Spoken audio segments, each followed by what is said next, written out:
Esta é uma iniciativa da professora Teresa para exemplificar a construção de um audiobook caseiro. Texto: Escola de Anjos. Autor: desconhecido. Narração: Teresa Cristina Martins. Para os primeiros anos do ensino médio da Escola Estadual Reverendo Irineu Monteiro de Pinho. Era uma vez, há muitos e muitos anos, uma escola de anjos. Conta-se que naquele tempo, antes de se tornarem anjos de verdade, os aprendizes de anjos passavam por um estágio. Durante um certo período, eles saíram em duplas para fazer o bem e no final de cada dia apresentavam ao anjo mestre um relatório das boas ações praticadas. Aconteceu então um dia que 2 anjos estagiários, depois de vagarem exaustivamente por todos os cantos do mundo, regressavam frustrados por não terem podido praticar nenhum tipo de salvamento sequer. Parece que naquele dia o mal estava de folga. Enquanto voltavam tristes, os 2 se depararam com 2 lavradores que seguiam por uma trilha.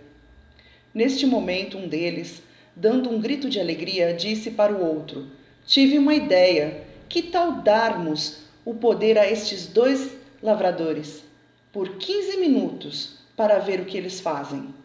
E o outro respondeu: "Você ficou maluco? O anjo mestre não vai gostar nada disto." Mas o primeiro retrucou: "Que nada, eu acho que ele vai gostar muito. Vamos fazer isto e depois contaremos para ele." E assim o fizeram. Tocaram as suas invisíveis mãos nas cabeças dos 2 lavradores e se puseram a observá-los. Poucos passos adiante, eles se separaram e seguiram por caminhos diferentes. Um deles, após alguns passos depois de terem se separado, viu um bando de pássaros voando em direção à sua lavoura e, passando a mão na testa suada, disse: "Por favor, meus passarinhos, não comam toda a minha plantação. Eu preciso que esta lavoura cresça e produza, pois é daí que tiro o meu sustento."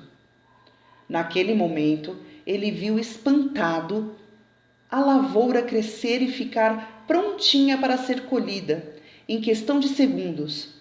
Assustado, ele esfregou os olhos e pensou: "Devo estar cansado", e acelerou o passo.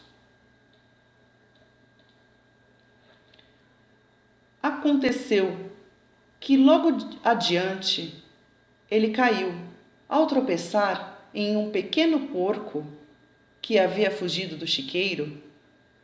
Mais uma vez, esfregando a testa, ele disse: "Você fugiu de novo, meu porquinho, mas a culpa é minha. Eu ainda vou construir um chiqueiro decente para você." Mais uma vez espantado, ele viu o chiqueiro se transformar num local limpo e acolhedor, com água corrente e o porquinho já instalado no seu compartimento. Esfregou novamente os olhos e, apressando o passo, foi adiante e disse: "Eu devo estar muito cansado." Neste momento, ele chegou em casa e, ao abrir a porta, a tranca que estava pendurada caiu sobre sua cabeça. Ele então tirou o chapéu e esfregou a cabeça e disse: "De novo, e o pior é que a culpa é toda minha, eu não aprendo. Também não tem me sobrado nem tempo e nem dinheiro. Ah, mas hei de ter dinheiro para construir uma grande casa e dar um pouco mais de conforto para minha mulher." Naquele exato momento, aconteceu um milagre. Aquela humilde casinha foi se transformando numa verdadeira mansão diante dos seus olhos. Assustadíssimo e sem nada entender, Convicto de que era tudo decorrente do cansaço, ele se jogou numa enorme poltrona que estava em sua frente e em segundos estava dormindo profundamente. Não houve tempo sequer para que ele tivesse algum sonho. Minutos depois, ele ouviu alguém pedir socorro. Compadre, compadre, me ajude, eu estou perdido. Ainda atordoado, sem entender muito o que estava acontecendo, ele se levantou correndo. Tinha na mente imagens muito fortes de algo que ele não entendia bem, mas parecia um sonho. Quando ele chegou à porta, encontrou o amigo em prantos. Ele se lembrava que, poucos minutos antes, eles se despediram no caminho e estava tudo bem.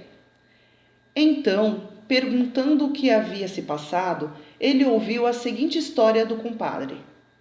Compadre, nós nos despedimos no caminho e eu segui para minha casa. Acontece que, poucos passos adiante, eu vi um bando de pássaros voando em direção à minha lavoura. Este fato me deixou revoltado e eu gritei: vocês de novo, atacando a minha lavoura, tomara que seque tudo e vocês morram de fome. Naquele exato momento, eu vi a minha lavoura secar e todos os pássaros morreram diante dos meus olhos. Pensei comigo, devo estar cansado e apressei o passo. Andei um pouco mais e caí, depois de tropeçar no meu porco, que havia fugido do chiqueiro. Fiquei muito bravo e gritei mais uma vez. Você fugiu de novo! Por que não morre logo de uma vez e para de me dar trabalho? Compadre, não é que o porco morreu ali mesmo na minha frente? Acreditando estar vendo coisas, andei mais apressado. E ao entrar em casa, me caiu na cabeça a tranca da porta. Naquele momento, como eu já estava, mesmo era com muita raiva, gritei novamente. Esta casa caindo aos pedaços, por que não pega fogo logo e acaba com isto tudo? Para minha surpresa, compadre, naquele exato momento a minha casa pegou fogo e tudo foi tão rápido que eu não pude fazer nada, nada mesmo. Mas, compadre, o que aconteceu com a sua casa? De onde veio esta mansão? Depois de tudo observarem, os dois anjos foram, muito assustados, contar tudo para o anjo mestre, o que havia se passado. Estavam muito apreensivos, estavam muito agoniados quanto ao tipo de reação que o anjo mestre teria. Mas tiveram uma grande surpresa. O anjo mestre ouviu com muita atenção o relato, parabenizou os dois anjos pela ideia brilhante que haviam tido e resolveu decretar a partir daquele momento todo ser humano teria 15 minutos de poder ao longo da sua vida. Só que ninguém jamais saberia quando estes 15 minutos de poder estariam acontecendo. Será que os próximos 15 minutos serão os seus ou os meus? Muito cuidado com tudo o que você diz, como você age e aquilo que pensa. Sua mente trabalhará para que tudo aconteça, seja coisas boas ou coisas ruins. Fim.